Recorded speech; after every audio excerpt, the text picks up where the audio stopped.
Um, and I definitely want to get over there because I want to see what you're doing over there and actually get some footage. But you're actually near. I noticed your bio says Prescott, but you're not in Prescott, are you? I'm outside of Prescott in a small, but it lets people know sort of the general area. I got I'm you. right outside of Prescott in a small horse community called Chino Valley. Chino Valley. Okay. Wow. And how many uh, animals do you have on your property? 11. 11? Mhm. I know you have a donkey because I put that picture of it. It was cute. It was cute as hell. So you have what? Donkeys and horses?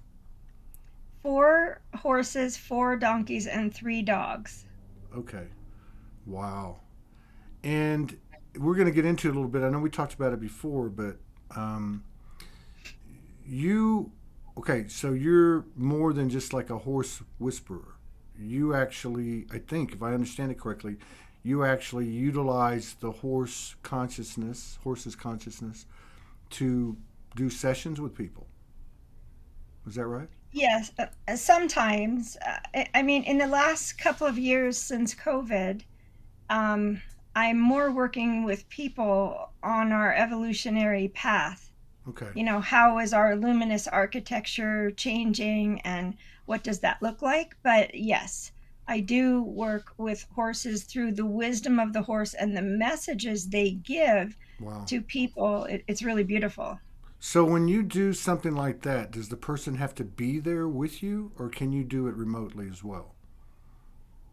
The work I do, they don't have to be present with the horse.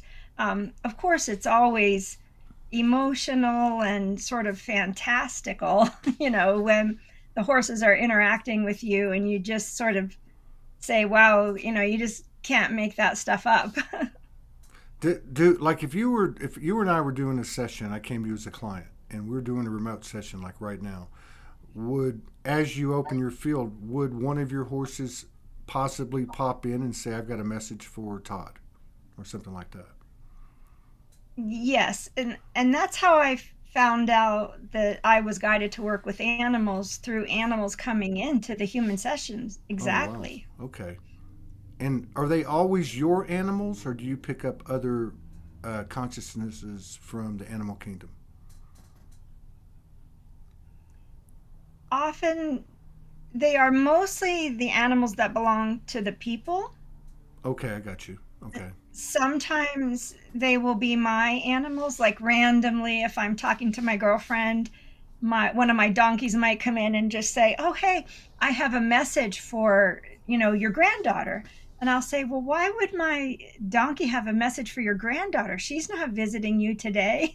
And my friend will say, "Oh, she's right here with me right now." Yeah. Wow. So, yeah. And then in terms of like sweet medicine or the shamanic perspective of animal wisdom or totems, not as much. I don't, I more work directly with people's souls and the souls and consciousness that support them. Does that make Yeah, sense? yeah, absolutely. Yeah. And so, okay, let's talk about I'm just recent. gonna Go I'm gonna ahead. grab a tissue just a second. Every time I talk to you, I call it crying from behind my eyes. It's like my soul my soul just gets so happy. So just a second, I'm Yeah, just yeah, yeah, gonna right, grab. right, right.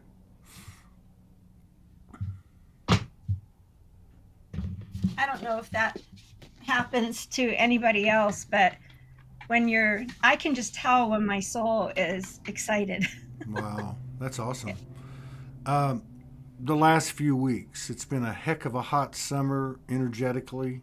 It's been massive transformations, massive events happening on a personal and collective level for everybody. Um, how's it been for you and your little circle over there at your place, and the circles that you're involved with? Have you experienced what most people are talking about these last few weeks, and especially this past week? Well, I perceive everything as consciousness and the luminous architecture. So for me, for example, I'll give you one experience. I was getting massage on Thursday. And I was laying on the table and it was just black. And I'm like, I come to this woman's house every week for a massage. Her table is never energetically unclear. This must be me, right? Which is odd. So where is this coming from? Where is this coming from? And what does it represent? Well, it represented a lack of trust. So, okay, well, must belong to me. So where is it coming from? And it was a higher density aspect of my soul, fourth chakra above my head. And I just looked up at the chakras above my head and I just saw it just pouring out of and into me. And I thought, oh, okay, that's a soul aspect that wants attention, So I asked what that was about, lack of trust, obviously. And with all of the AI going on and all of the different densities, I mean, no one, I don't know anybody that's immune from this conversation, right? Mm-mm. So I had to work with that aspect of me to resolve that and find out where was the resistance to trust and being in flow and, the in-breath of creation and that whole story. So, I'm super energetically sensitive. So when we are going through stuff, whether it's masculine, whether it's feminine, whether it's forgiving events of the past or what have you, I'm often, very aware of it. So much so that I've just put so many boundaries around myself that it tends to limit what I see, sense, and feel until just before my client, I'll open up and then I'll do the client and then I'll, do the post client clearing. And then I'm shutting down again because this is a lot. Wow. Yeah, and that's interesting that you mentioned trust because that seems to be really something that's reared its head in the last few days. I know Morgan, I think it was the equinox, we connected, and I think it was presenting itself then. It may have presented to her prior to that, but I know shortly after the session we had on the equinox, she had a group session or more than one, but the next session that she had after we connected, I believe, it was all women, and they all were emotional, and it was all about trust.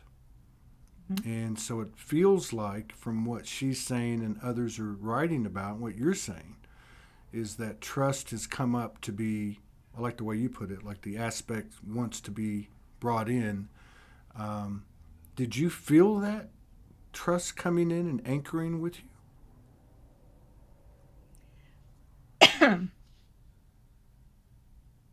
So, yes. And I can also sense the collective. So where there was a lack of trust, my soul and I are very curious. Maybe my mental body more than my soul, but I always want to know, why and what is it? Because the more I feel that the more I discover on my own journey, the more I'm able to help explain to other people what is happening with them. And I think you're right. I've read blogs where I've had a couple of client experiences and then I read Morgan's work or someone else's work. And it's like, okay, so that's what we're all experiencing this week, Right. And I can explain the energy of it or the energy construct of it, whereas Morgan gives it the detail, the thoughts, the feelings, the emotions, and that type of thing.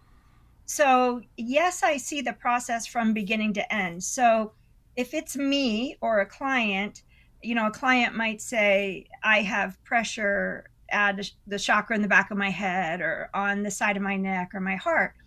And then I will find out what that is. So, for example, lack of trust. And so, okay, is this a past life? Is it this life? Does it belong to me? Right? Sort of going through those steps. Oftentimes, frankly, it doesn't belong to us. In fact, I think most humans I know, 80% of the things that we experience or feel or even think, we think there are thoughts and they're not. It's somebody else's thought that either we've agreed to take on, because we're just so darn compassionate. Ding, ding, ding, ding, ding, ding, ding. Right? I know.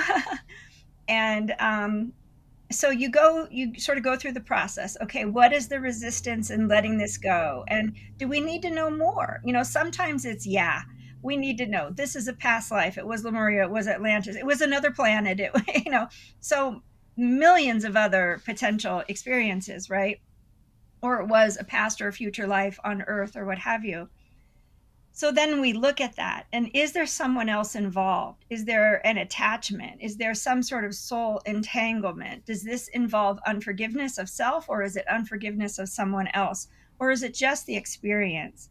And how many of us who are awakening are experiencing lack of trust, lack of faith, imposter syndrome, spiritual sort of arrogance from other people, or spiritual persecution? And we are afraid of that. And for me, in that particular incident on Thursday, going through these processes of the end of a cycle and having high hopes that everything is going to go well, not just on Earth, but on other planets at the end of a cycle, where we've all converged for a wonderful, transformative evolutionary experience. And then the planet gets taken over by AI, and we all sort of get sucked up into some hive mind species or something. We remember that.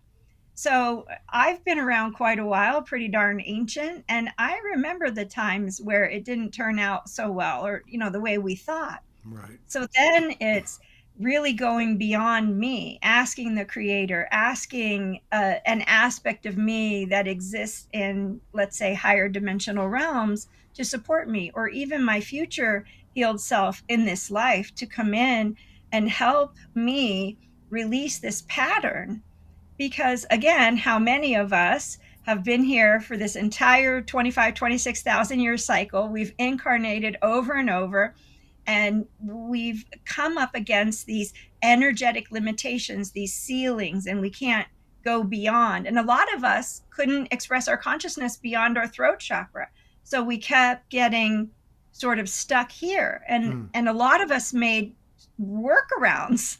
Okay, well, fine. If I can't allow the energy to come up or down, I'll just go out the side of, my chakra or what have you. And in fact, I had a client yesterday who said, every time I release energy, it just spits out the side of my neck. And I'm like, yeah, that's a pattern a lot of us have had, because we haven't been able in past millennia to express ourselves, express at the level of Christ or Christos consciousness, right?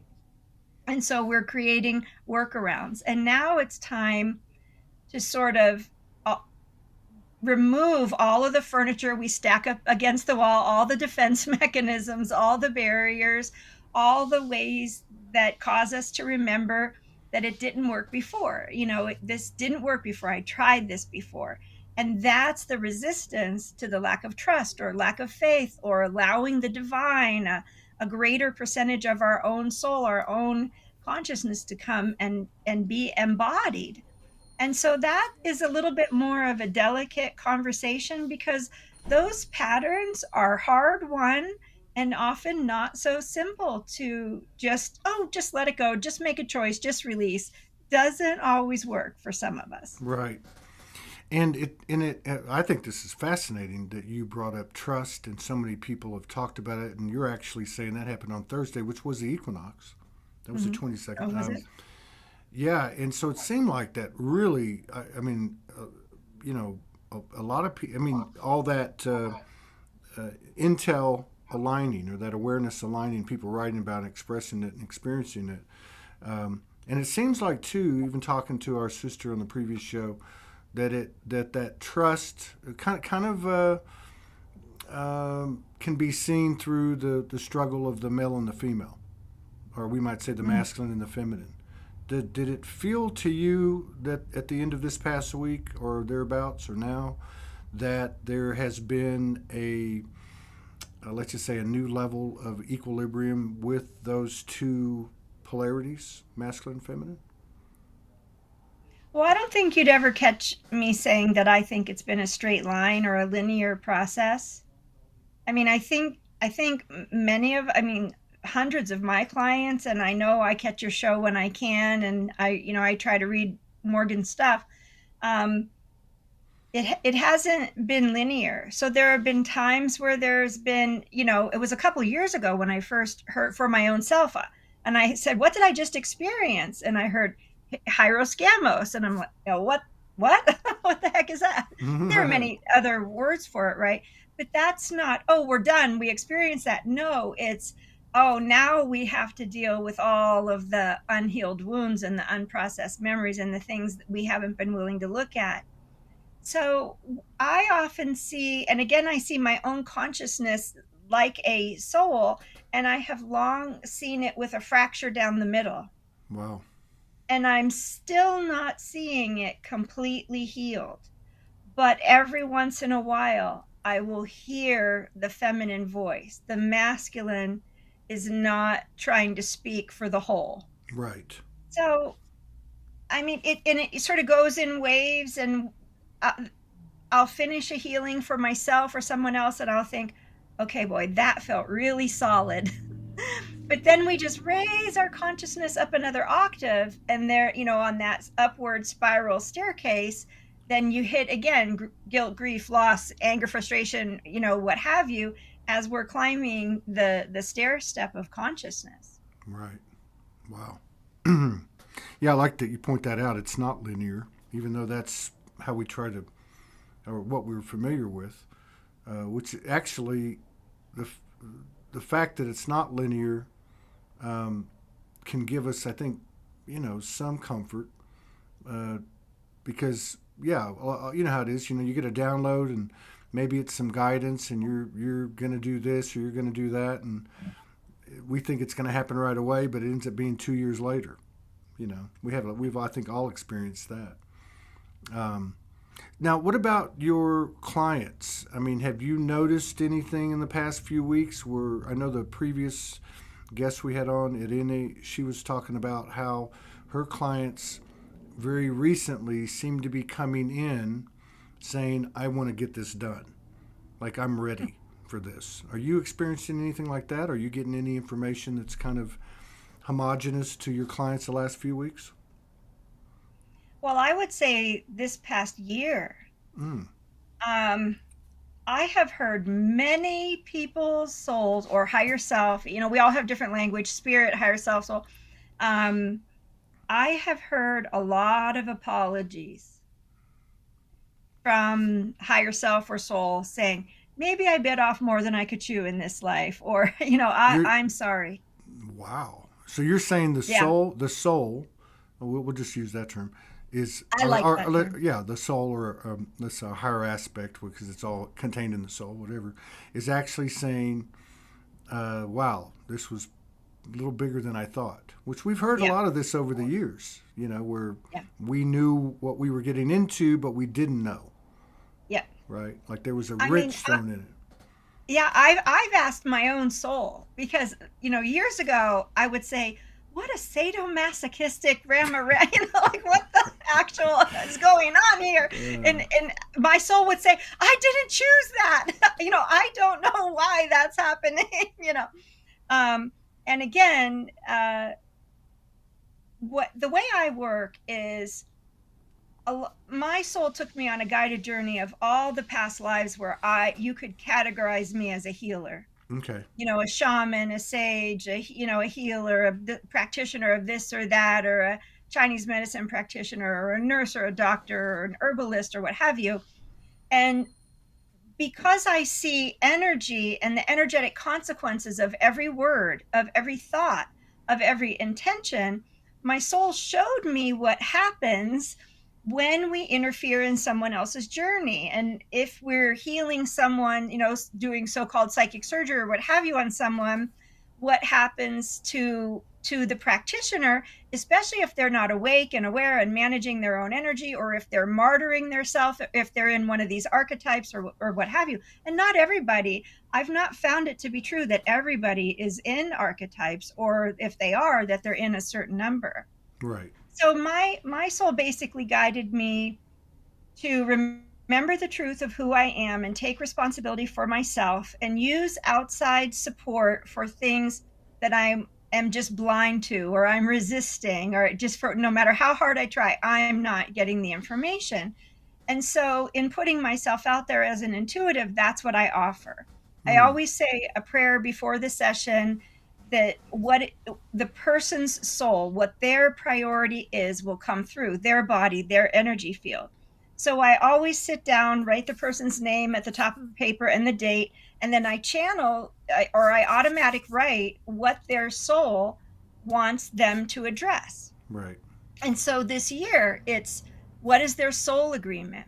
What is not their life plan, not the giant book of, the 150 people you're going to meet in your life and deal with, unresolved judgments or what have you. But what is the soul agreement? What are the primary soul choices that your soul made in this experience? What did the soul want to experience? And it almost always comes forward as some type of fear of being wrong, fear of being right, fear of being alone, fear of being abandoned, fear of being, oh gosh, I have a whole workshop on 12 different people's fears that were listed. Fear of being accused of something wrong, fear of failure, fear of not being good enough, all of those fears. And so the soul this year, I have given more people this year their primary soul choices, their primary soul agreement, what the soul meant to accomplish here. And then immediately we go into inquiring, have you learned everything that you wanted to experience, right? Or learn from experiencing those fears or what have you. And then we tick those items off the list by integrating the lesson. So releasing the emotions and the judgments that were consequences of the fear, and then integrating it as wisdom, both for us and for any higher aspects of us, and the whole way back to the creator. And another thing that comes through a lot is archetypes, where someone will be in an archetype like the magician or the shadow magician. That's never fun to be in a shadow archetype. The saboteur is in and of itself a shadow archetype.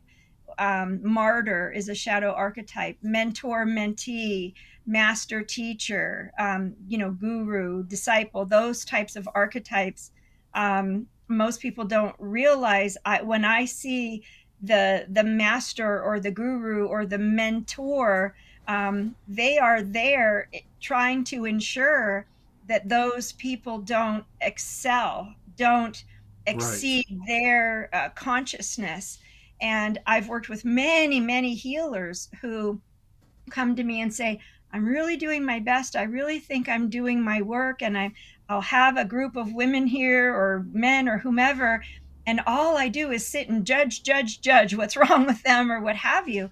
And I can clearly see the being, the guru or what have you, behind them, literally speaking through them in those moments, or where someone has a hand in their back, in their heart chakra, their throat chakra, etc., and revoking those agreements, as well as getting out of the archetypes. There's an empath archetype and there's a shadow empath archetype. So those people that just say, it's just my lot in life to suffer, I feel the CMEs and I feel everybody's pain and, what we're going through, I just had to cry for 3 days or what have you.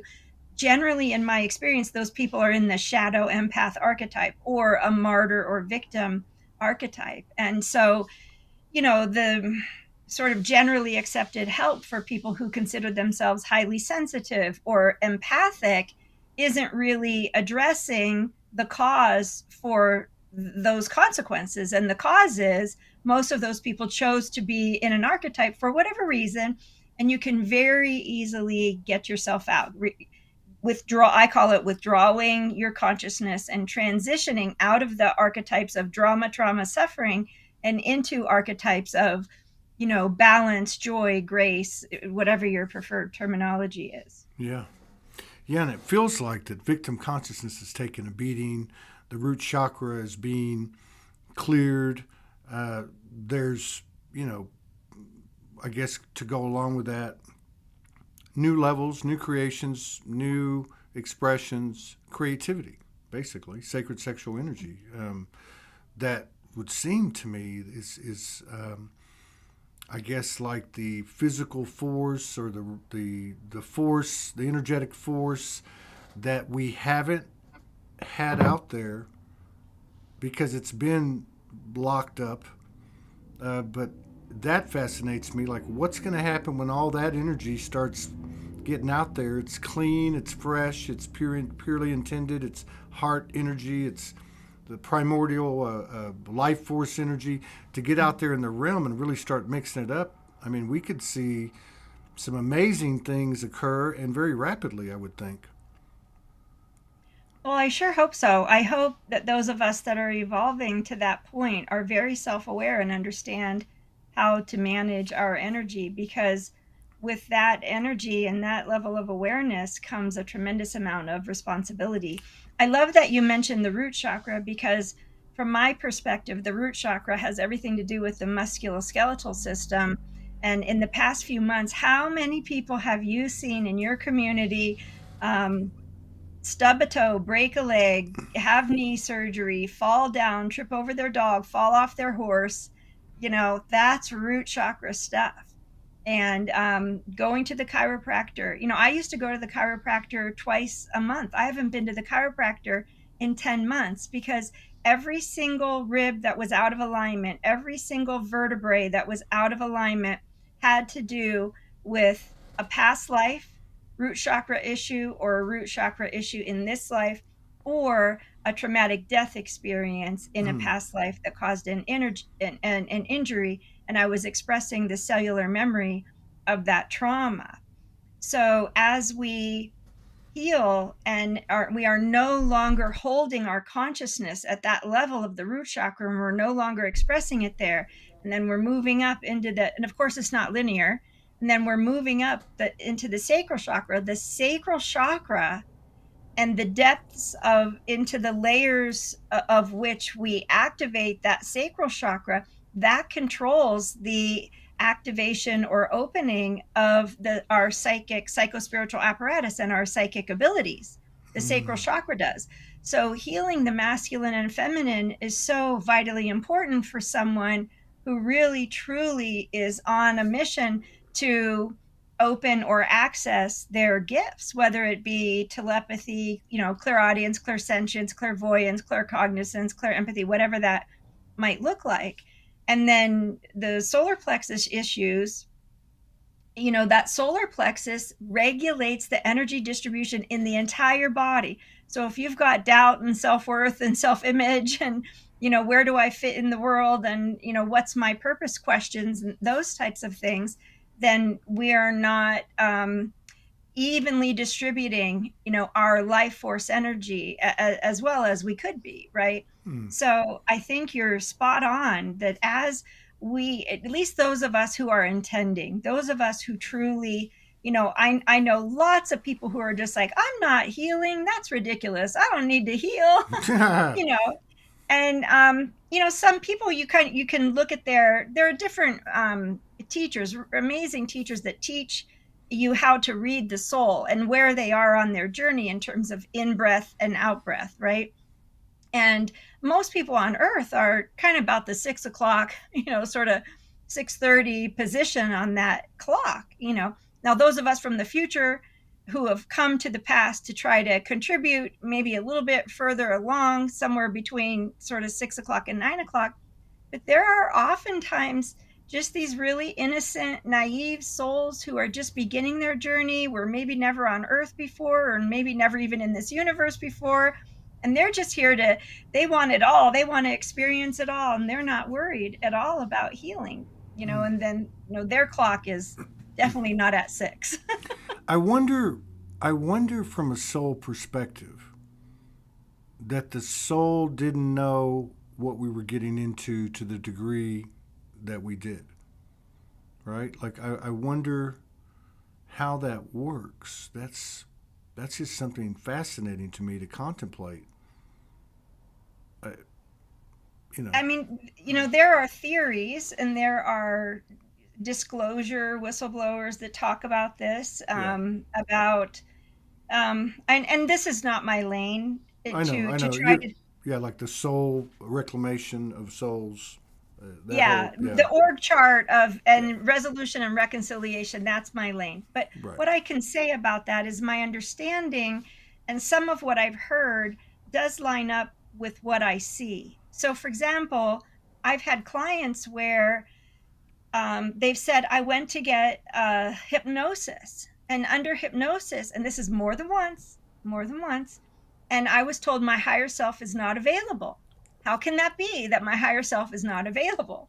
So, upon inquiry, we can be abducted in the astral realm. There are technologies, and I am not an expert in it. I cannot say how it works, and I do not know why it was allowed to happen, but I can say that I have seen the consequences and what happens to people when they are, astrally abducted. And you can retrieve them with help, with their loving intention, and with the help from others. There are also souls that have had past lives, as I have had past lives. And you and I were touching on this about 20 minutes ago, where we have tried to go through the evolutionary path on planets before, but the planet got taken over by AI and we became a hive mind species, which Earth is just teetering on the brink of that right now. And so I have actually supported souls, and I know others who support souls in going and reclaiming their soul from whatever technology was used to gather all the consciousnesses together. And then they use the power of that consciousness to do things or shapeshift or appear to others, for example, on Earth, as maybe Jesus or Katumi or whomever. And they're using the purity and the life force energy of souls, and they appear to be all warm and fuzzy and golden, but that's not who they are. And about a decade ago is the first time when I would be sort of journeying with someone or helping a client through visualizations, and they would say, well, Jesus is here talking to me, and I just get creepy chills. I'm like, I don't think that's Jesus. Oh yeah, it's Jesus. I see him right there. Well, ask Jesus a question. Can you ask this question for me? And the person will say, oh, you know and like, what happened? What did Jesus say? Oh, he just turned around and walked away. Mm. Yeah, well, if that was really Jesus, he probably wouldn't have turned around and walked away. He would have had compassion and answered the question, as completely as possible. So a lot of people have been affected by that. And in my experience with my clients, it's definitely been souls. Well, one of the reasons is that some aspect of us, either third density, fourth density, was at the effect of some type of control mechanism. Right. And we are an expression of the soul blueprint, the patterns. Right. Yeah. I mean, it's all us at the end of the day, but Yeah. it's this is such a unique realm. I mean, based on everybody's accounts. But the feeling, like the ability to actually, from a sensitivity standpoint, the feeling that we have, the gut instinct or whatever you want to call it, intuition, seems to really be getting stronger very quickly too, which would obviously assist us in our physical experience, but also in our increasing, expanding, multidimensional experience with other realms, other dimensions. Yeah. Some people call that direct knowing. I like the clairs for descriptive purposes, so I would refer to that as claircognizance, which is really oftentimes one of the last gifts to be developed because it's the most refined. But oftentimes people will just have an awakening, or they'll say, I don't want to hear and I don't want to feel emotion, so just give me pictures. All I want is pictures. And we can put up our own boundaries, of course, for good or bad, I guess, or maybe that's not a great description. But the claircognizance is definitely something that I see people evolving into as they begin to do their forgiveness work, and as they begin to become more self-aware and more self-responsible and have better practices of grounding, of clearing themselves. Yeah. Especially practitioners. Yeah, and there seems to be a more easily seen relationship between this clearing, like you talk about the forgiveness, however we want to talk about it, shadow work, 0 point. But there seems to be a very, very clear relationship formulating or coming into our line of vision between that self reliance, self responsibility, the work that we do, and abundance.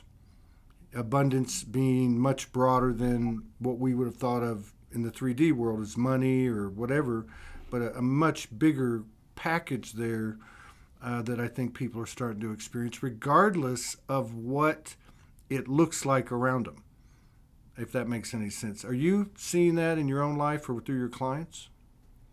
Yes, I mean, to me, what you're talking about is being in the flow. Mm-hmm. You know, those amazing, serial experiences of what seems like coincidence, but it's not. Yeah. And I will share a story, and then I'll talk about some of my clients. About a year ago, about a couple of years ago, everything quantum started, coming up. Quantum healing this, quantum healing that.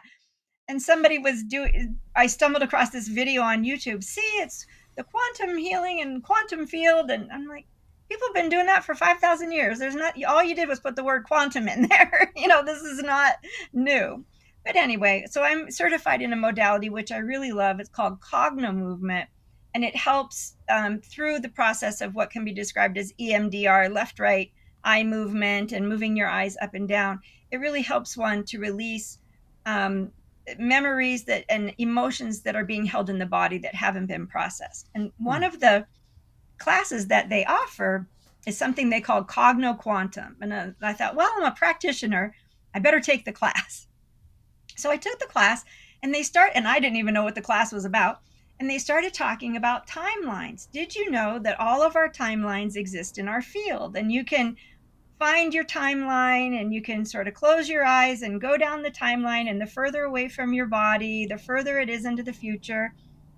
And if you want, a certain job or a new spouse or a fancy car, what have you, go down the timeline and pick the timeline that you want. And I'm thinking in my mind, just my conscious mind, this does not sound good to me, because my soul lectured me on my journey. Stop getting in your own way. Allow the divine, to manifest through you. This whole idea of being in the flow and not trying to control the outcome. So we got to the point in the class where they said, okay, it's time for everybody to try it. In fact, I was sitting right here in this room. And so I stood up, and I started to use my hands to feel in my field. And all of a sudden, this golden pillar of light, this golden cylinder of light, probably 9-10 feet in diameter, came around me. My arms were pinned to my side, and I was just paralyzed. And I'm like, what is going on? What the heck? And I heard my soul say, don't you dare. Do you know how hard we've worked to get you where you are? If you think you're driving the bus, Ginny, you are sorely mistaken. Don't you dare make you are in alignment with your soul. You are on your path. Do not do this. So I was like, all right, okay, you don't have to tell me twice. I was already doubting that this was a good thing to do. So the light went away, and it came time in the class for them to say, well, what did you experience? And what did you experience? And they came to me, and I just said, well, my soul told me not to do it. My soul told me I am in alignment with my highest, outcome and my highest purpose. And that if what will happen to me will be more magnificent than I can ever imagine. And if I start trying to put my finger in the pie, it's going to mess with it, Yeah. Yeah. And then I said, so what do you think about that? And they said, oh, we've never heard, anything like that. And ever since that time, and that was about 2 years ago, I've been really committed to teaching classes about self-awareness and self-responsibility, so we can be more in alignment with our soul and be a manifestation of our soul and that divine voice through us, so that we're not always asking people if something is true. Oh, a psychic told me that. Do you get that's true? If a psychic or someone tells you something, your body, your soul, your energy field should either resonate or not. And if it's not, then we can find out what is preventing that, alignment. Wow. And clients, you said something about clients too? Um, Oh, oh yes. Of course, I come across people all the time who say, I've known this since I was a little girl, but I never had anybody to talk to about it. And there are just these sweet, incredible, amazing souls who have nobody to have these types of conversations with and talk about miraculous mm-hmm. um, coincidence, and manifestation. All I have to do is think about what I want, and within an hour or two or three, these beautiful things are happening.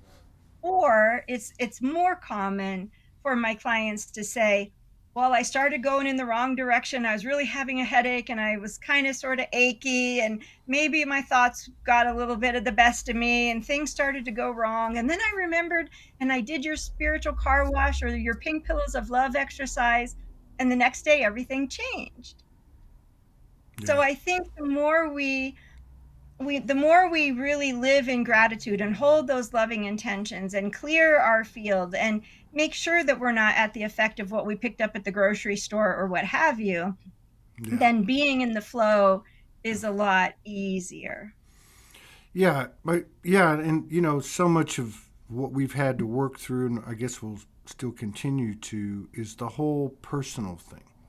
Because a lot of our experiences or lessons or work comes through human interaction. And so to me, like now I try to look at it and go, okay, it's all energy. It just happens to be a human being or a group of beings or whatever the case is, and kind of take the personal connotation out of it. Because I realize no matter how validated and obvious it might seem that something was unfair or something wasn't right or this, it's not about so much, I'm not telling people what to do. I'm just telling my own experience in relation to what we're talking about.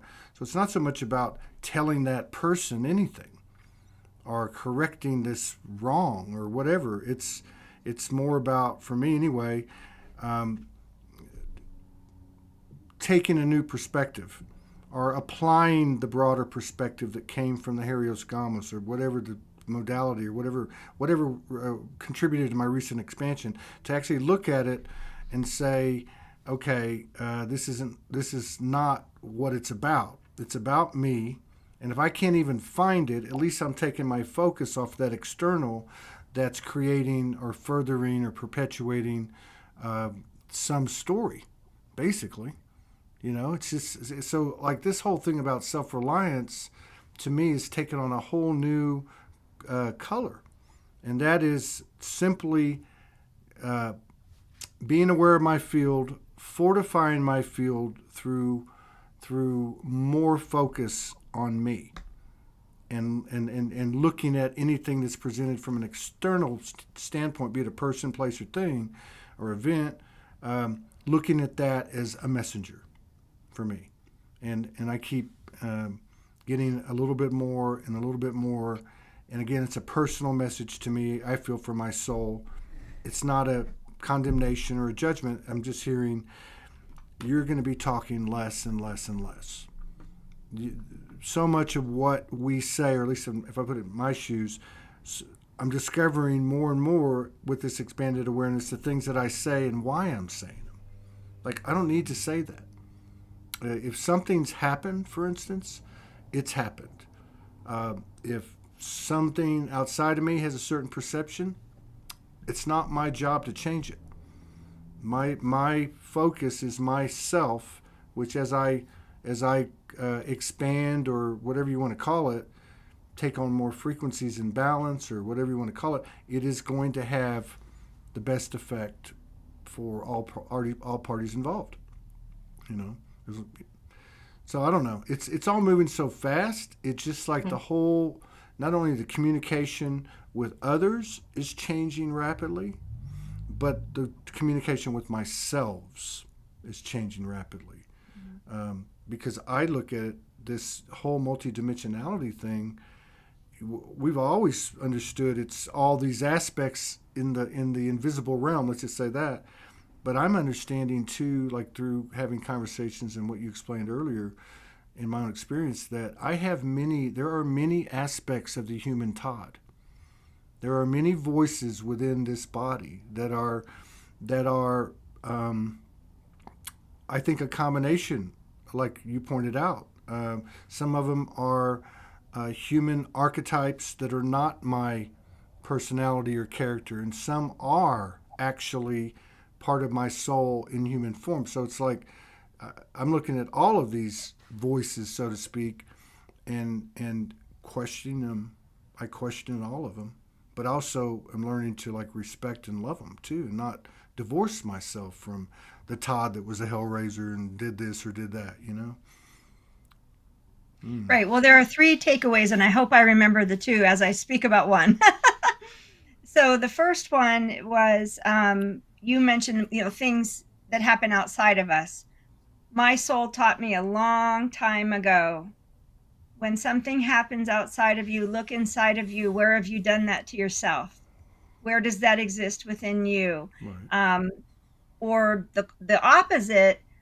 Let's say someone wasn't respecting us or honoring us or healing, hearing us or what have you. So I would say then, well, where is the resistance in me to hearing myself? Right.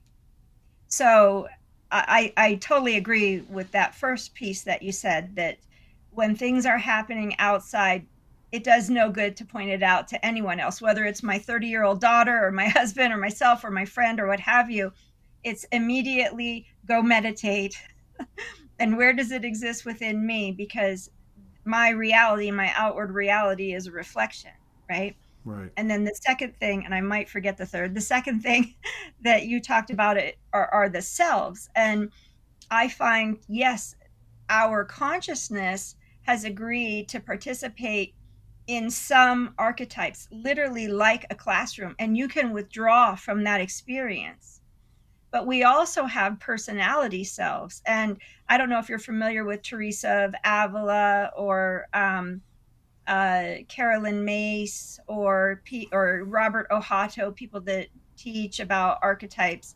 But in different spiritual philosophies or even cultural mythology, there are different archetypal patterns at play. And I know you have a couple of clients who talk quite a bit about archetypes. But I took a class called Personal Self Integration from a man in Sedona. He teaches it, he created it, actually channeled it through a guide of his. His name is Harvey Grady, and he wrote a book. I don't think it's in print anymore. He may reprint it. And personal self integration introduces us to our masculine self, our quote unquote child self, our feminine self, our physical body self, our mental body self. And then there are others that believe we have a Davic self and we have an angelic self. So, I mean, there are that wasn't in that class, but in other classes they teach that. And I've certainly taken probably more classes than I needed to. And it's so much information. I could never do it justice by trying to share the systems. But what you said is something that I can't let go without really emphasizing it. And as I recall, and I don't remember the context of it, but I think I liked it so much, I printed it out and it's on my desk as we speak. Morgan wrote something maybe 4 weeks ago, maybe 5, talking about the human consciousness being fractured into hundreds Yeah. of, right? Okay. My experience is for myself and my clients, when the way we get triggered when we're young and when we're a young adult, and even when we're an adult being abused or what have you, we create coping mechanisms. And those coping mechanisms, and nothing's in stone and nothing is, black and white and always the same. And every single person is so infinitely unique that it almost doesn't do justice to have this conversation, but we have to talk. We're having a conversation and hopefully it's inspiring somebody somewhere. When our consciousness fractures off, or a tiny piece of us, the masculine, the feminine, the body self, the energetic self, I mean, my energy field, make no mistake, was making choices for me that I had no conscious understanding of, when my free will was the exact opposite of what my energy field was Mhm. doing, because my energy field remembered when I was a child. And if I didn't manage the energy in the room, I might not get my bologna sandwich for dinner, right? Mm, So parts of us have taken it upon themselves. Firstly, they've fractured off, and they're running all these individual little programs in the background. And some of them are running around behind the scenes, behind our back, literally, yeah, rescuing people, giving our light away, or taking on other people's wounds and not understanding that it's not helping them and it's not helping us. So that was really genius what you said, Todd, and um, the the post, that Morgan made about our many selves and right, many fractured parts of our consciousness. right, And to me, it just looks like we're just this golden ball that just exploded in a 3D spherical computer generated image. And every sort of photon of light has a consciousness. right, And that consciousness is operating based on what it believed, or what it thought it believed, or what it perceived was the way the world worked at that time. And it continues to operate until we find it and we say, oh, no, no, no, you don't need to do that anymore, sweetheart. It's okay. Right. And we begin to call back these fractured parts of ourselves, our consciousness. And it is not limited to the wounded inner child, as they talk about in psychology, or fractured soul shards or soul loss that they talk about in many indigenous cultures. It is much more complicated than that.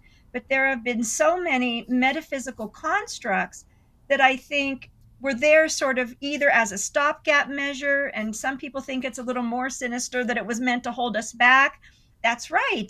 You don't have to understand your emotions, and you don't have to do anything about it. Just feel those emotions, it'll pass.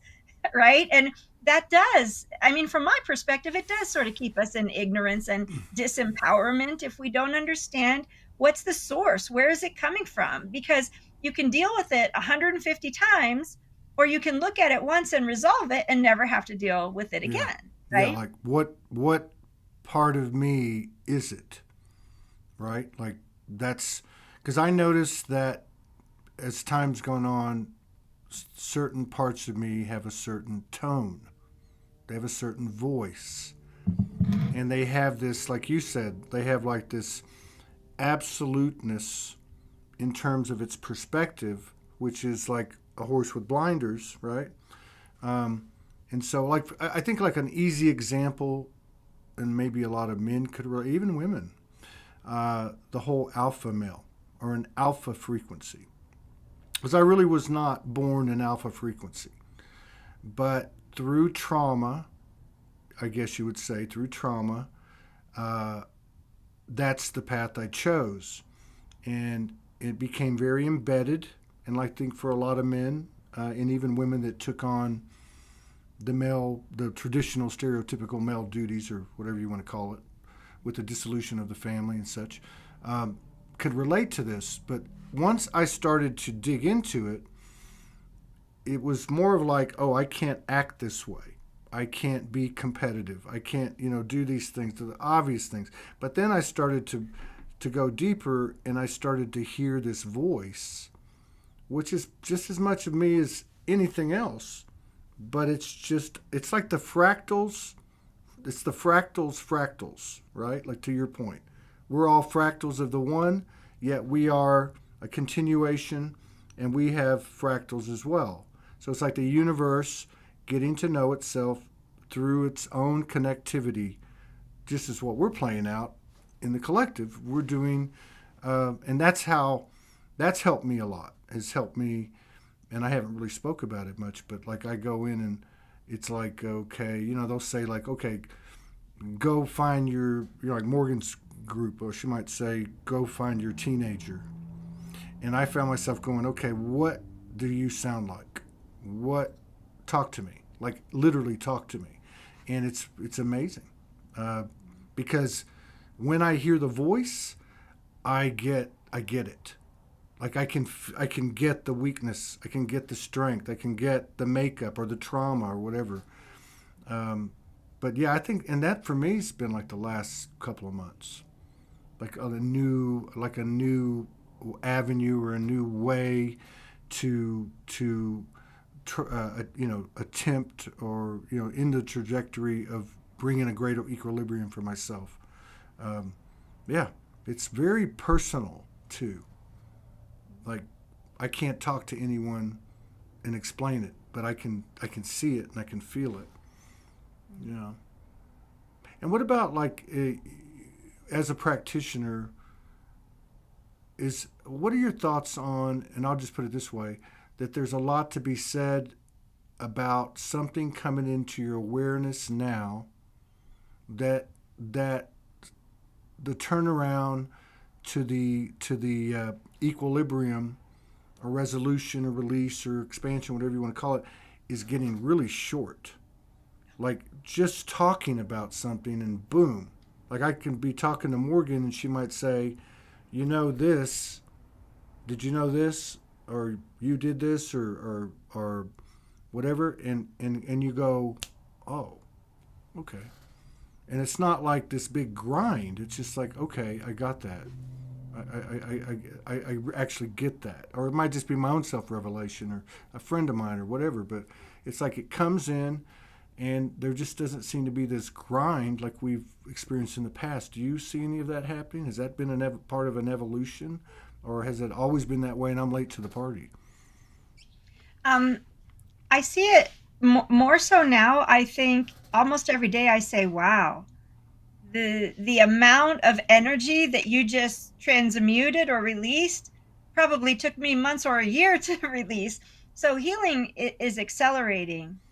But I think in those who are intending to be more consciousness, be more, I can't speak the sentence, to be more conscious or self-aware, as something comes out of our mouth or it comes up in a conversation, it presents itself. Either it's a shared wound, we both have a shared wound, or you realize, oh, I think that just presented itself in me. Like if somebody's telling a story about something else, I realize, oh, I have that in me. Oh, Yes. let me shine the light of truth on that and ask for that to be transmuted.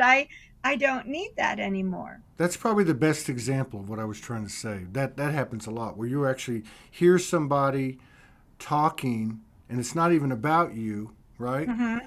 And then you go, oh, wow.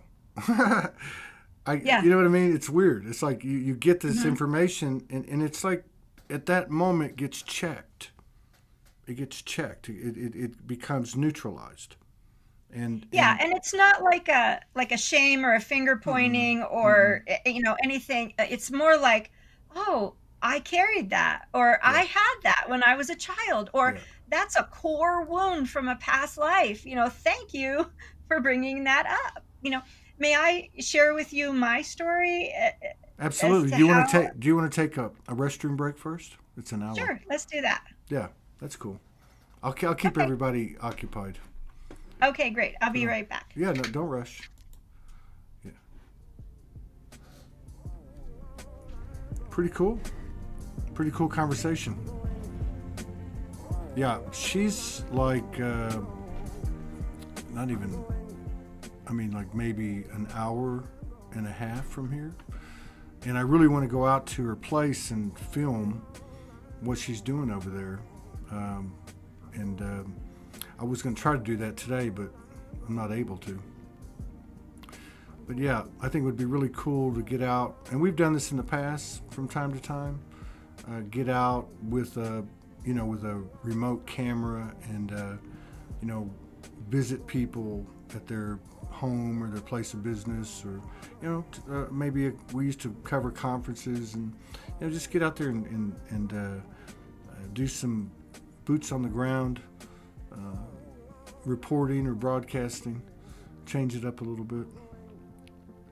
See, Heather says, sometimes I have noticed about myself is I sometimes speak or say something, but it's coming from a higher place. It doesn't seem to be coming from me. Yeah, that can be kind of complicated at times, right? When we have that, whole thing comes through us, and you're like, why did I just say that? Yeah, and then the humans that are around you are like, you're going, uh-oh.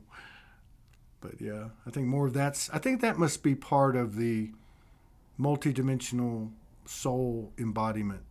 Like it's just, that's a natural progression. Now, what were you going to say? What was the story you were going to tell us? Oh, well, I'll just comment real quickly on what you just said. Every single day in sessions, I will say things, and I will say, I have no idea why I just said that. Does that mean something to you? you know, and sometimes I'll just finish and I'll just be like, thank you to my soul, because you really hit that one out of the park, and I wouldn't have known how to deal with that. Wow. But I think what you and I are talking about is self-responsibility. And I didn't even know we were going to have this conversation, because when you talk to Todd, it's like a box of chocolates. You never know what you're going to get. You never, like sometimes you sit there and he talks the whole time. And so I didn't really know, but I happen to be teaching a class on where do thoughts come from right now. So I would like to share the story as to how this happened to me. And I'm really late to every game, every party. Like my soul will give me a hint, and I am so dense. I just don't get it. Takes the cosmic 2x4, or has in the past taken the cosmic 2x4. So the way I was introduced to this very slowly was about 5 years ago. I met a couple who were both massage therapists, and I was working with their dog, and a very nice woman and a man. And the man was blind, and it was his seeing eye dog. And I didn't find out till like halfway through that the man was blind and it was the seeing eye dog. And when I found out he was blind, I got this huge hit. You need to have a massage from him. And I was like, really? Oh, okay. I was traveling through the area. I only had like another day. So as I was leaving, I said, I really feel I'm supposed to have a massage. Is there any chance you could fit me in tomorrow? I'm leaving the area soon. And he said, yeah, sure. Come by at whatever time. So I'm laying there on the table, and I'm, in between being stressed out, thinking this is my me time. And something happened that wasn't in the community that I was in at the time. Something happened. It was not good. And I'm laying there on the table trying to relax, thinking I'm relaxing. And the man who is blind has his hands on me. And he says, are you thinking a negative thought? And I said, oh, yeah, sorry. Okay, no, I won't think the negative thought anymore. So I'm really trying hard not to think the negative thought. And just 3-4 minutes later, and then he said again, are you thinking a negative thought again? And I didn't get it. Every time I think a negative thought, it causes my energy to, to become imbalanced, what have you. And, the third or fourth time he finally, kept asking me. Then I decided to tell him the negative story. I was really not listening at that time. So a few months later, I really, imagine this, felt stalled on my journey. and I just asked a girlfriend, man, I'm really doing everything, like everything and more, and I've learned so much more than most people ever have the benefit of learning. What am I missing? She said, I think you need to talk to this particular person. And he charged like $400 an hour, just under $400 an hour. And I'm like, okay, fine, another healer, And so we got on the phone, and he said, well, Ginny, you're at the place on your journey where you have to manage your thoughts. You have to begin to keep track of your thoughts. And I thought, I paid $360 for that? What the That's just a rock, right? So a few days later, I decided that I would keep track of my thoughts. Now, granted, I had done quite a bit of work since my second NDE, and I had some other experiences. So I really endeavored to forgive and to let go of judgments and to release trauma. So I had done a lot of self-worth. But I started studying, from a neuroscientific perspective. Where do thoughts come from, and how many thoughts do we have? And humans have, depending on the study you read, between 8,000 and 15,000 thoughts a day. And science says, on average, 80% of our thoughts are negative. 80% of our thoughts are negative. Wow. That's 6,000 to 13,000 negative thoughts a day. And if I multiply that by the man being upset that I had one negative thought, what is going on in my energy field, right? So I started keeping track. And sure enough, and this is very low, but at that point, I had about 60 to 80, maybe 60-ish on average, negative thoughts a day. So what I decided to do is I would just track down the source of every negative thought, every unwanted thought. And right about that time, I heard a lecture on a podcast from a man who was a student of Emanuel Swedenborg, who Oh, I also love was Swedenborg. talking, yeah, he was talking about thoughts, and that some thoughts can actually be the astral parasites attached to us, or even physical parasites. And the astral ones in particular are thriving. Their fuel is negativity. So Right. they will project thoughts into us. And I've heard lectures by people with PhDs and people who have studied in East India and say it's not possible for another being to project a thought into your mind. As sure as I'm alive right now, I guarantee you it is possible for It is another being, possible. physical or non-physical, to project a thought into your mind. I promise that it is true. I Of course it promise that it is. is Of true. course it is. And Of I mean, of course it course is. it is. It's I mean, we are quantum observer creators, and to think that just because something takes a human form instead of this table or drum, or we can still affect it. I mean, there's no doubt about it. Yeah. So this man that had studied Swedenborg, he was the first one that I ever heard give like a process or a solution. He said, "Why don't you just try saying no?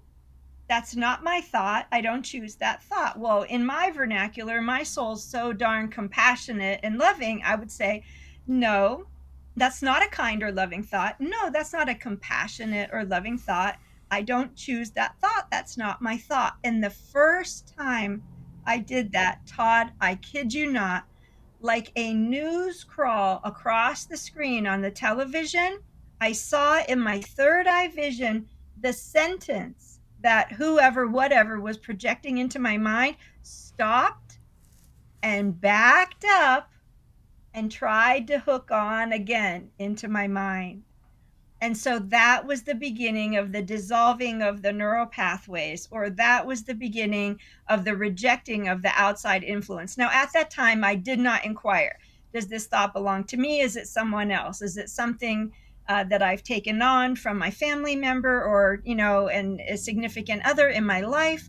Is it a thought from my ancestral lineage? Is it a thought from a past life? Is it me? Is it the core? Is it the primary soul occupant of my body, or is it a hitchhiker? Is it a dead person?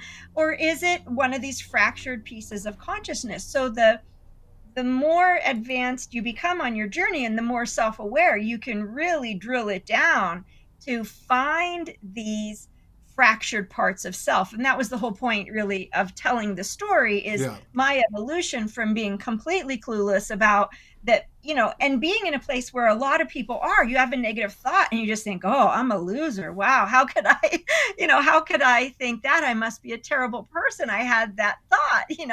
And most people end up thinking that, and that contributes to a heck of a lot, including um, people killing themselves, Yeah. because they're hearing these other voices. And that's a very serious subject, and I don't in any way mean to minimize that it can't be a lot of other things as well. Yeah. No.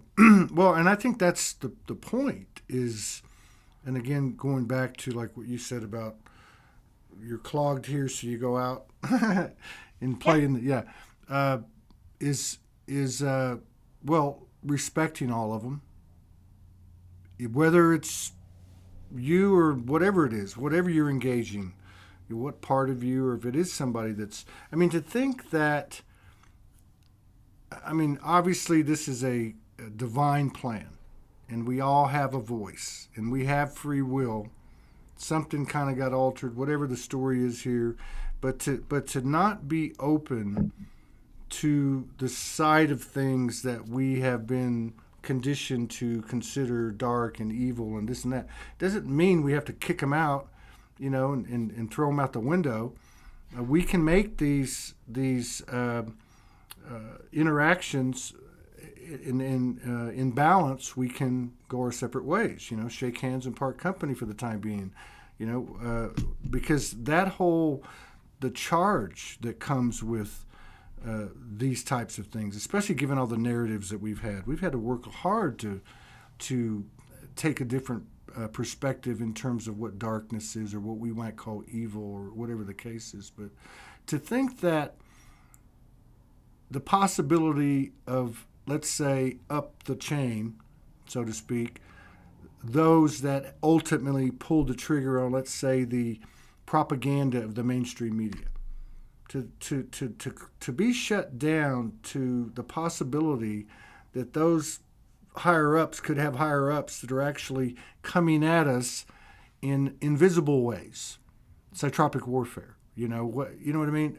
We've got to be open to everything, and it's just my opinion. Especially, and I think we've done a good job of it over these last few years, is getting to know the shadow, not having, let's say, a really heavy charge against those things that don't meet our ideals or morals or convictions and stuff. I think we've come a long way. In fact, I wrote a post about 10 days ago, which I don't normally do stuff like this, but it was just about how we call ourselves light workers and star seeds, and we're awake, and we have these communities, and really, though we can certainly say we've done a lot of work, there's always more work to do, and there's a bit of superiority kind of playing itself out, like all the polarities, superiority, inferiority, all playing out. But like, we have a responsibility, I feel. We have a responsibility more than anyone, maybe, because we're actually saying this is who we are. We're star seeds. We know about our past lives. We know about our off-planet lives. We know our lineage, whatever we know, our clairs, whatever. But to really walk the talk now, and I like this process that you got from the Swedenborg follower. Just to not even having the modality down pat, just to go, hey, thought, wait a minute, where did you come from? Or just to have that conversation. Like, that is so, somebody just put up a minute ago, what did she say? She said something about, instead of the day, it's the moment. What did she say earlier? I think you were, what did she say here? But she was saying basically that our opportunities are coming in the moment now. It's not the day.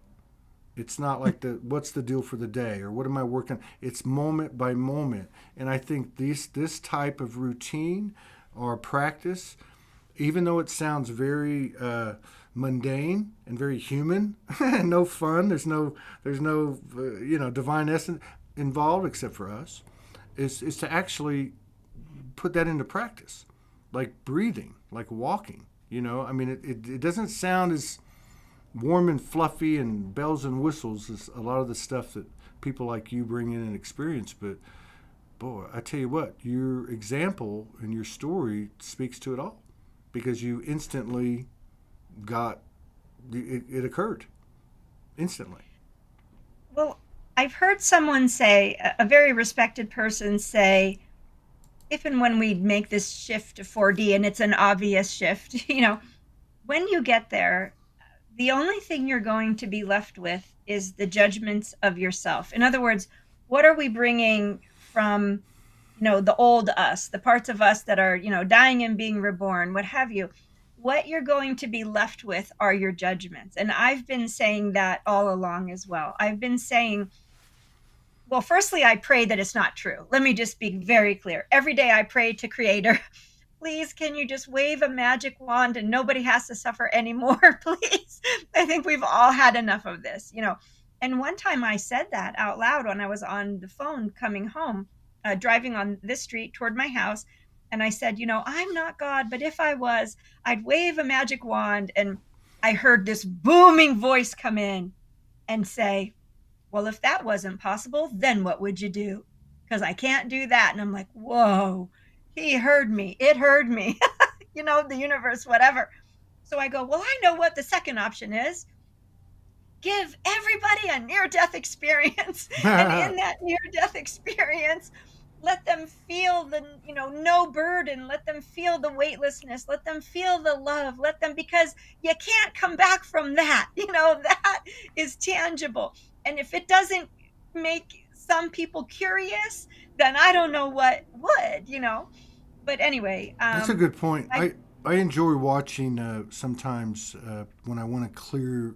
I did this 2 days ago, or last night actually. I was kind of like, I wasn't out of balance. I was just kind of like, I needed to focus on something.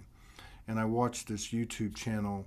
It's got ND in the title, but I love it because they're like 10 to 20 minutes that people talk about it. I've had the experience. I know what you're talking about in terms of what you described. But yeah, it's like, I don't know. It just brings me. It's like watching, Morgan Love's The Voice or America's Got Talent, and you see the stories of the people achieving. But it's very much like that to me. Real quick, I'll go back to you. But Meravat Corey, thank you for the comment on YouTube. So what she said was, feeling those who are awake seems like we are getting a barrage of moment reviews rather than a life review. Acknowledging and equalizing, at least this is what I feel. I agree with her. And then going back to this example you're giving about the second choice, let everybody have a near death.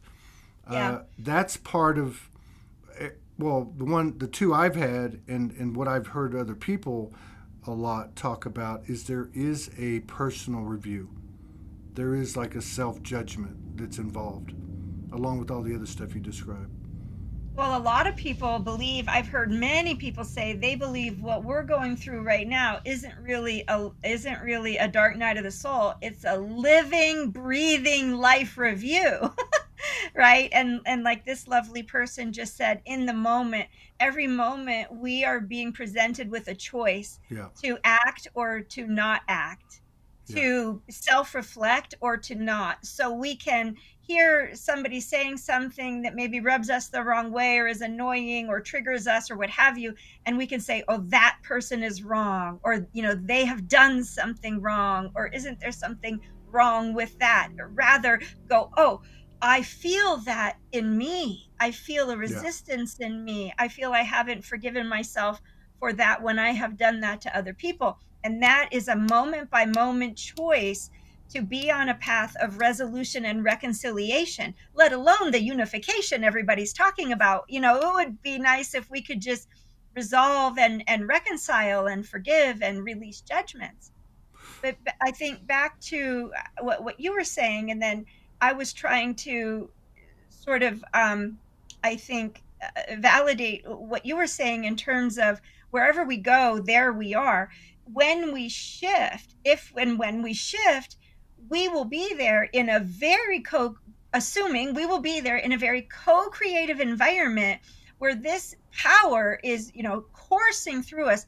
We are the emanation of this, and whatever charge, as you just said, Todd, brilliantly, whatever energetic charge is attached to what we are intending or what we are saying will be potentially immediately manifest. And if we make it that far with still hundreds of little voices, little arrogant, little unworthy, little spitfire or doubt, judgmental voices in us, look out, because a lot of people are going to be falling and twisting their ankle or, needing surgery or what have you, in order to take us offline, as Spirit had to do for me, had to take me offline because I was not getting the messages, right? I mean, I'm not shouting from the top of the mountain at all. I'm saying I have done all of these things and I have chosen not to listen, and I have in my ignorance and my forgetfulness, I have done all of these things, and I love to be a living example of what not to do if you don't want to suffer. Yeah. Well, and then a lot of what's come out of these communities, and it's all part of the evolution. Everything was necessary. I'm not throwing rocks at anyone or anything, but this mentality of I'm fixed. or you're fixed. Like, to me, that's the other thing is okay, if you take the example of the thought, right? Regardless of what that is, I have a choice now. First of all, it's here, which I can all control delete or ask, where did you come from, or whatever. I can also speak, and I can also take action. So even though it doesn't feel supernatural, I know I can do one thing, or I can work on this. When something is said or presented, I obviously am going to have a thought, at least at this point, of lack of mastery. But I don't have to speak, and I don't have to take action, because that will make it a stronger energetic expression. I can take it here and do the best I can. So again, I go back to these very seemingly mundane things that aren't full of fun, like so much of our experiences in dimension, etc. But it's come down to this very human conscientiousness. And I can't think of a more perfect and beautiful way for us to really weave this into the new grid, is through these very human, 100% present, 100% free will, in alignment, walking the talk of universal will. So, yeah. Well, two choices my soul did not make coming into this life is for me to experience patience and holding my tongue. I didn't see the virtue in everything you think does not have to come out of your mouth, Ginny. So that is something that I hopefully am learning on the way. Patience, calmness, peace, going inside, being in gratitude, and then not speaking. That's almost, or if you would have said that to me, 3-4 years ago, it would have been the same as, lay down, relax, and breathe in for 4 and out for 4. I would have had a panic attack because people couldn't control my breath, or just make a choice to be happy. Does not Right. work for some people. And I, Right. I know why. I was one of them.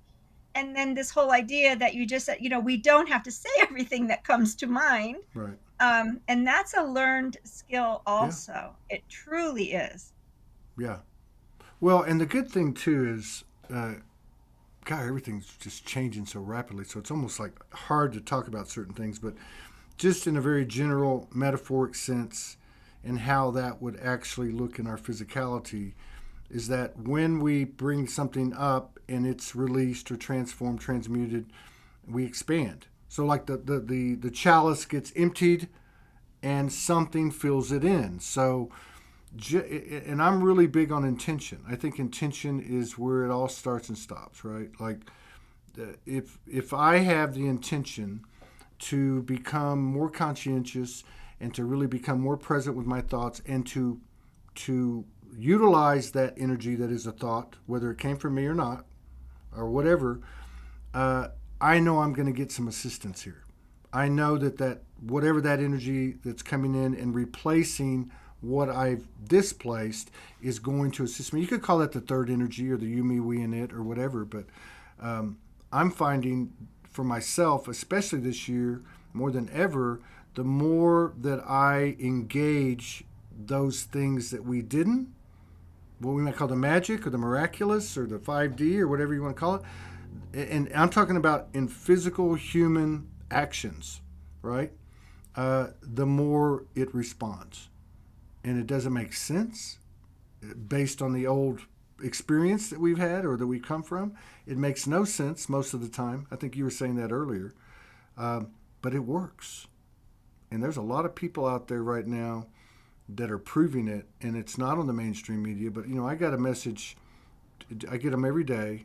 I got a message just before this show started from someone I've never heard of on email, and they were saying how they thought, and I hear it all the time, they thought they were crazy. They thought they were the only ones, and now they want to come out and tell their amazing stories, about ET abduction and the whole evolution of that relationship with those aspects of that person. So Yeah, this is going mainstream, I believe.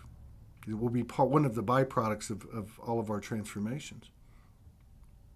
I love it. And at the beginning of this thread, you were asking, is it getting easier?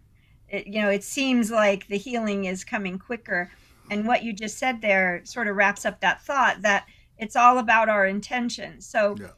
if we hold this intention for 30 days, 60 days, 90 days, right, to be in alignment, to express more joy and less hate or frustration or what have you, those things come in to our experience, and we are led into the perfect circumstances Mm, for us in order to achieve more resolution and reconciliation, and it continues to get easier and easier.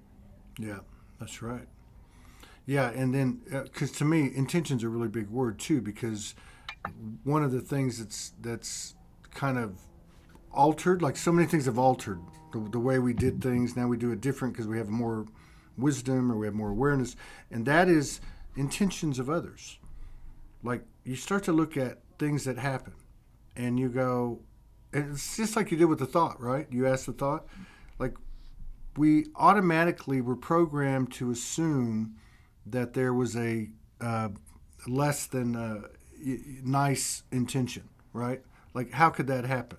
Sometimes there's a story, all the time there's a story behind it. You could even look at things like as horrific as child abuse. I mean, how many times have people dig into this and they find out that the abuser was abused? Like, that whole thing with the blame and the shame. Uh, these are things that can leave our field now.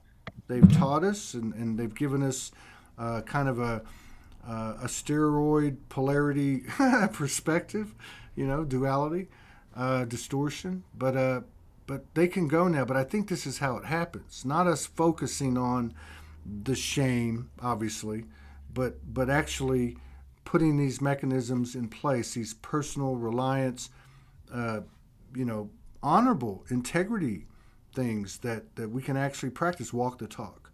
Like that's how I feel. I feel like that post I did 10 days ago is about it's time to walk the talk. What else do you need to know? Because I may not have experienced everything, but whether you're a talk show host or just somebody that's involved in these communities, we're interacting with people every day, both verbally and non-verbally. And what I don't have, you have. And what you and I don't have, somebody next to us has. So there's enough information, there's enough code, and I think it's just right now, it's gotten to the point now where we just kind of grow up and do it, get it done, get jiggy with it. I think the people you talk to are a really beautiful illustration of the millions, the billions of puzzle pieces on the planet. The the different perspectives, the different experiences, the different expression of the divine, the knowledge and the wisdom, and just the life experience that is shared, and the humility that people share it with. It's so touching. It really is. Well, And I yeah, go ahead. I'm sorry. well, I think I was just going to say that I said a long time ago, and I don't know if I heard it somewhere, but I said it and I kept repeating it. But there will come a time on earth where it will be undeniable other Oh, people's wounds or intentions. Like yeah, we are beginning to feel, to see, to sense, to hear, to hear what is really an expression of the heart, not what's just coming out of the words of the mouth, right? To feel, to resonate, to resonating with the energy or sensing the energy that is behind the words or that is underneath the words. yeah, And so there will come a time where it will just be undeniable. So people will be gathering in communities, and we are gathering in communities where we have similar goals, which is love, which is acceptance, which is, creative solutions to all of the world's, problems. yeah. And, I recently started my own podcast called Interspecies Evolution. Oh, really? Yeah, Cool. I did. And I did it because for a few reasons. One was from an animal communicator perspective. When I took classes or interacted with other animal communicators, I was almost shockingly, to be honest, aware of what vastly different belief systems inform animal communication and the form that it takes. And where I was thrust into this multi-dimensional 360-degree view of what's going on with a person. Yes, it could be physical. Yeah, it could be a past life. It could be a subtle body issue. It could be just a trapped energy. It could be trauma, what have you. And the same applies to animal, where there were many, many very limiting perspectives about what an animal could even possibly say or know, or express, and what they were capable of. And then when you sort of compared that to the shamanic perspective of sweet medicine or animal wisdom or what have you, that they were so incompatible. But then also in the many, probably 100 or so experiences I've had with different healing modalities and different healers, again, the different perspective, and my God's better than your God, and I'm right and they're wrong, or all of that, and the ways in which people were not necessarily expressing themselves in a way that demonstrated that they had done their own internal excavation, that they were monitoring their own thoughts, let's say. And I saw such a disparity in that my soul had given me this idea about a year ago that I should change the focus of my website, my work, to interspecies evolution. Our evolution as a species, as humans, and then the animals' evolution, which I witness every day, animals individuating out from the group soul consciousness, the group mind, into an individuated experience and an evolutionary experience, and what it takes from a human awareness perspective in order to honor that truth. And Wow. so to be a caretaker of an animal who has a soul like that in that experience, who sees dead people, or who has a lot of other knowing, knows when people are being abused. Right. And I'll just give one quick explanation there and not be so cryptic. So some people might say, well, if my dog doesn't like you, then I don't like you, because there must be something wrong with your energy, right?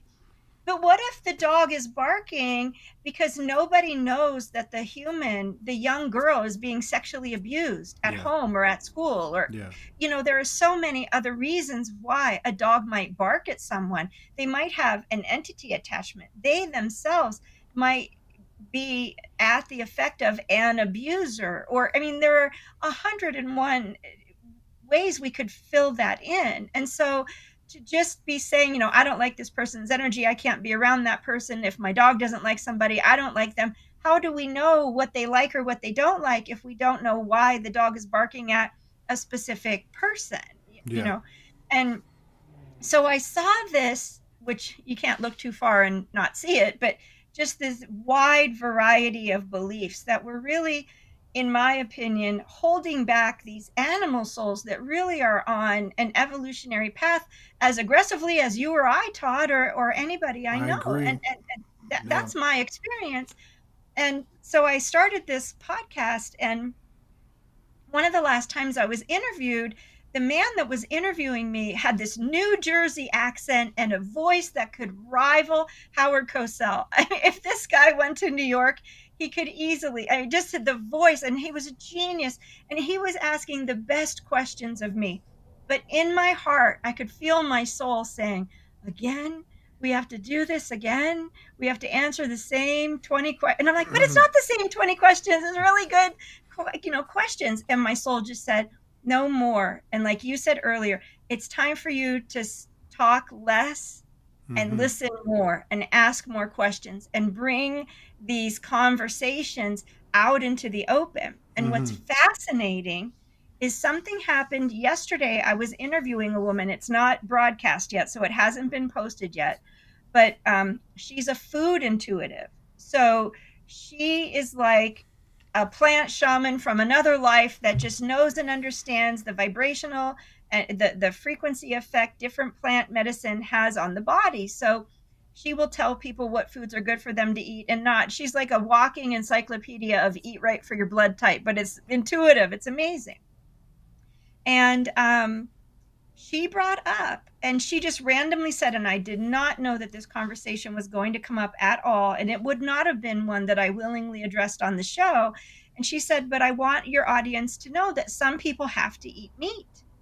Some people have to eat meat, and their DNA requires it. And it depends on your blood type and your DNA and where, your the origins, and if you're from a tropical environment and there's a lot of food there and not a lot of meat or fish or what have you, this is what your ancestors ate, and your DNA is programmed this way. So we had a really incredible conversation about that. And that would be a conversation in any other context, even maybe outside of this show, that I might think could be a very contentious, very Yeah.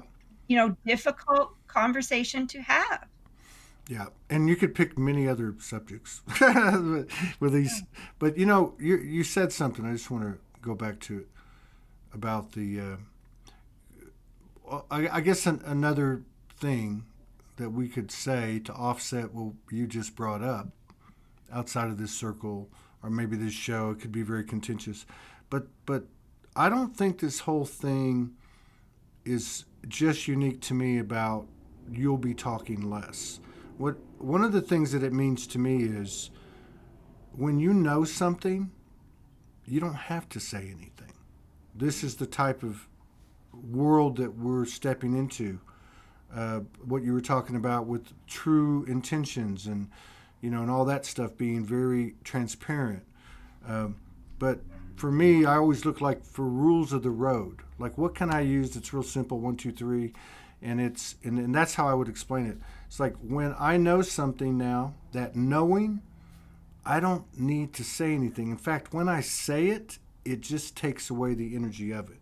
Not totally, I still know it, but somehow I've dirtied it a little bit, and I'm going to have to gain that ground back. And I think we see a lot of that. We're still working on some things to expand Soulogy, and it takes me through a lot of different possibilities. One of those is having a social media where nobody can make a comment, because I love to, I obviously put up a lot of posts every day, and there's that pattern, that old part of us that has to be right and correct the person that wrote the post, or you know what I mean? It's like, wow, I know I'm seeing it. It's taught me a lot. It's taught me a lot not to comment in writing. I very rarely ever do, good or bad. But now it's being carried over into that whole thought, word, action possibility of implanting something or casting out something. I want to be conscious and responsible. So, I just feel like that's a pretty good rule of the road for me right now. Is which is kind of weird because I'm on a talk show, but it's to, like, if you really know something, you don't have to say anything, because there's something about the energy frequency that you carry that's going to do the work, so to speak. They're going to get it, and you know this just from like walking into situations. We illuminate things. You walk into a situation or a room, and you watch people get triggered. I mean, we've seen this so many different ways. But yeah, I think you're right too, because I also think that this whole thing you're talking about with the transparency, it's already happening. People are already writing, like, I know what their agenda is, or I can feel it. I'm just not going to do it, and I don't know why, but it doesn't feel right. So I think it's happening very quickly, and I'm kind of excited. I'll leave you with this one. How do you think? I know this isn't totally your forte, but you have some accessibilities that a lot of us don't, at being a practitioner and also being multi-sensory. But like, there's been talk, Morgan's talked about it, others kind of talk about it in different terms. The feminine energy anchored, the golden child energy anchored, the masculine energies anchoring in September. And now we get 3 months of kind of learning how they all work together, I guess would be a way to put it. What do you see the last 3 months of the year being like? Do you feel like it's going to be an expansion? Oh, I normally don't prognosticate in that way. I think, though, that fall going into winter, resting, Right. hibernating, nurturing, cultivating ideas, sort of wrapping things up and gestating, Yeah. the new for the beginning of the year. That would probably be as far. I've never been one to and Yeah. I never get that type of information, to I be know. honest. But what I did want to say though is what you're talking about. I would like to say two things about. One is in interpersonal relationships, the flow and the shifting of interpersonal relationships and just relationships in general. And I watched it sort of creep up on me from say 2018 to now in 2018, 2019 in friendships with women, where it used to be, and it's funny because this came up and I said it out loud with two different girlfriends who were newer, sort of 2017, 2018, 2019 sort of era girlfriends, right? And where you're always thinking, is can this be true? When's the other shoe going to drop? Or is there really somebody this good, this kind, this loving, this gracious, willing to be there for you when you need it, even though you're there for them, and it all comes out in the wash? When's the other shoe going to drop? And one day, sort of along the way, one or the other of us sort of said, yeah, that's been in the back of my mind too. Are you can this be real? Can you be real? And more people are showing up like that, in the Yeah. old patterns and the old paradigms of being abandoned or being stabbed in the back or betrayed or what have you. That's going away, and we don't have to talk about it because you just know. Yeah. Yeah. We just know. Yeah. And then the other thing I wanted to say is the idea of not speaking or not commenting or not correcting or not adding your voice to a pot of already contention. Yeah. That creeps up on us slowly too. And for me, it was, comment or not, and then comment, and then erase the comment and not hit enter. And then eventually don't have to comment at all. And the Buddhists talk about that a lot, just being the observer. But it's beautiful to sort of watch the evolution of getting there. I'm not saying I'm a perfect observer by any means, but when you see that conscious evolution of yourself, and you can think back and say, wow, if this had happened a year ago, Right. the triggers that would have come up in me, the thoughts that, or the desire to, or the tendency to do or be something, that would have been triggered, it's just gone. And then eventually it's so gone that you never reflect that it's not happening. Yeah. Yes. Yeah. And the alteration to your like I was surprised I did that post 10 days ago, because there's been many times this year, especially as the year's gone on, where I want to write a post and I'm going, why? Why are you doing this? Because you're smart? Or, you know what I mean? You start to have the inquisition starts, right? And then you walk away from it, I mean, and again, these aren't, I would say, these aren't the summit of our existence. They're just phases, and that's what I'm reflecting on is how, like, I wonder, like we had the Soulogy Fest in July. I was kind of mobile, July, August, and then most of this month we haven't done the normal. But I needed a break, by the way. I totally needed a break. 3,800 shows, but as I get back into it, I wonder, am I going to be doing this? Are we going to get on? First of all, scheduling grossly altered. Bless you. Grossly altered. The whole approach. Monique Morgan and I kind of got together, and here's what we're going to do now. So as an example, going back to what you said earlier and what you represent, these primarily women who've been in the background, stepping up, who've been afraid to share their glory and their stories and their skills. Like, that's such a powerful thing. But if you look back at the way we used to do this, we'd have weeks and weeks would be scheduled out. And now it's just what's in front of us. Like, that's something that's happening. Like, and then I think about, what about the show itself? Look, talk shows, podcasts are very, very popular, right? I mean, that's a big deal. I ran into a guy that works with Joe Rogan and Tim Dillon when I was in Houston, and we were talking about it. And at the same time, I was getting information as to look at all these podcasts. They're all patriarchal. The discussion's patriarchal. The energy's patriarchal. I have roughly 50 podcasts on a playlist. 2 of them are feminine. And that's not because I don't gravitate to that. They're just not there, right? So there's all these changes happening.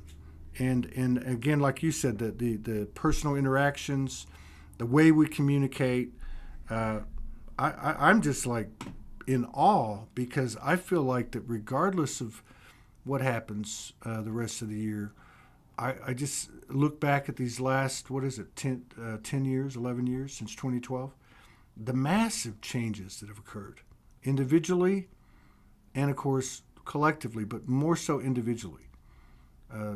Like you, even talking to you for a couple hours today, and this is one of the great gifts of this particular role that I play. I'm sure I know people have seen me transform over the years, but it's nice to be able to sit down with somebody who has like so many gifts, so much to offer, and yet you are as human can be. That's to me the real kicker. The real kicker is the humility. That people that have been through divine episodes and divine intervention and far out stuff that we can't even talk about, right? And that they have if they've found anything, first and foremost, it's the humanity. It's amazing, and I want to see more of it. So let me just go ahead and take that opportunity. We have a lot of people. I just got like 4 more while we're doing the show. A lot of people have responded to the call. I did a video a few days ago where I basically said, this is where we're at. This is where we went ahead. So calling for these people, men and women, but again, a lot of these are going to be females because they're carrying in the physical incarnation all of that suppression, and we know the story. But we've had quite a few people. I think there's about 50 people on the list that Monique's working on. I've already probably got another 10. Keep bringing it on. We want to put you out there. It's important. You've got an incredible code to share. Don't be afraid. This is a supportive environment. And the more of you that step up, the more that will. And to me, that's the biggest thing of all. It's like that mother energy in physical form, throat opening, and that code being put out there. That's already affecting the realm to the nth degree. And so we want to do whatever we can to contribute it. So yeah, Soulogy Network at gmail.com, or you can send me a message and I'll pass it on, and we'll get everybody on that we can. So thank you for letting me say that, and thank you, Ginny, for coming on. And I look forward to coming to your place. I apologize for not being able to get over there this weekend, but I definitely will. I want to get out there and see what you do, and get out of this damn chair and walk around a little bit with a camera. So. And I really want you to meet my husband as well. Absolutely, yeah, absolutely, and we'll get both y'all on if we can talk him into it. But yeah, you take care, and thank you so much. I'll probably see you before the end of the year, one way or the other, I would imagine.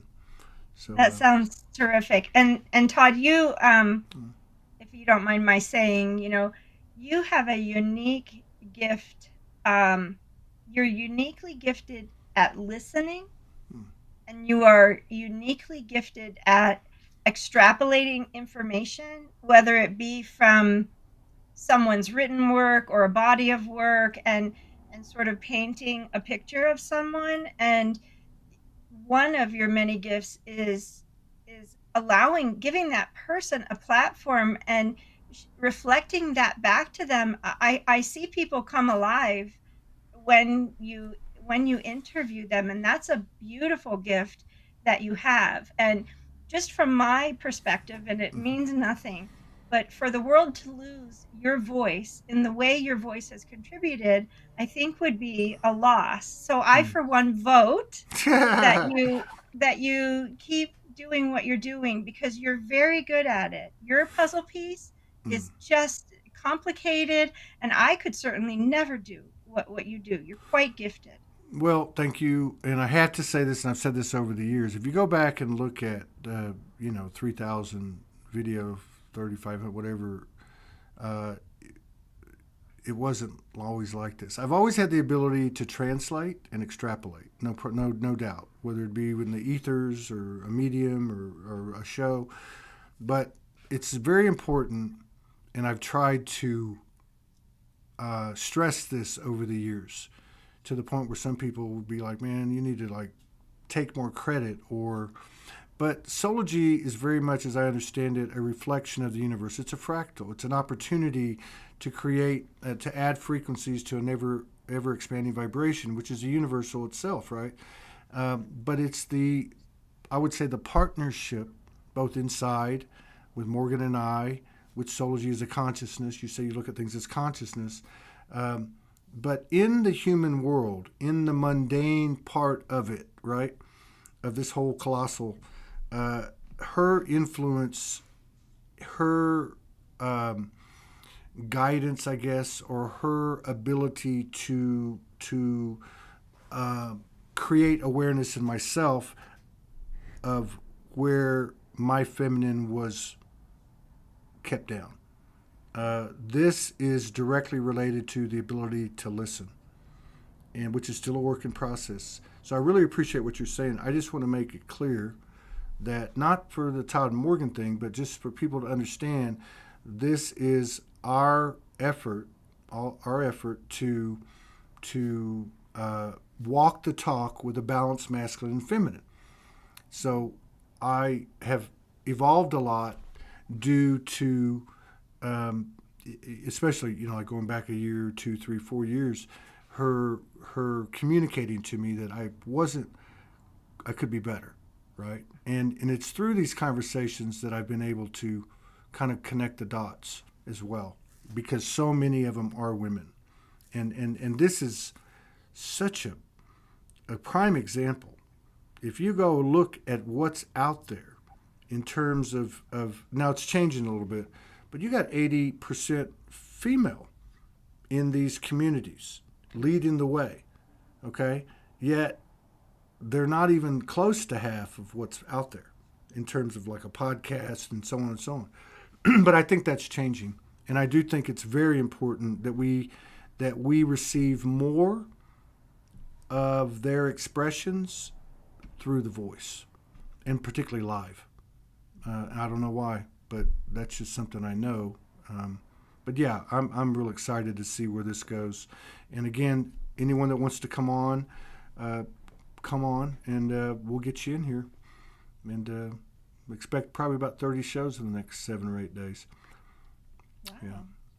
But yeah, Right. thanks so much, and I look forward to, and thank you for letting me take the floor there, and thank you for the compliments. And we'll see y'all tomorrow, okay?